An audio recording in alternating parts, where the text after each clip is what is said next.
Hello. Let's take a look at this unique U.S. election Power BI application. This presidential election map showcases past election results in an interactive map.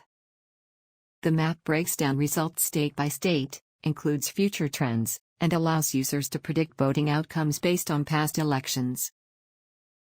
You can also collect user feedback and send it back to a data source. So, let's look at how it works.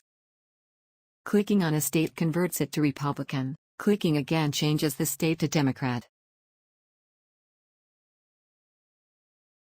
A tally of electoral votes for each party is available at the top. You can start with a past year as a basis, let's say 2000. Selecting 2000 from the list brings up that year's election results, which you can modify according to your predictions. If you want to reset the map, just click on the Reset Map button.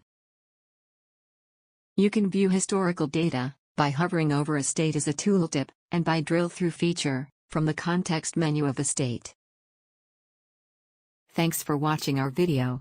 If you have any questions about this U.S. election Power BI application, or need a similar business solution, feel free to contact MAQ Software.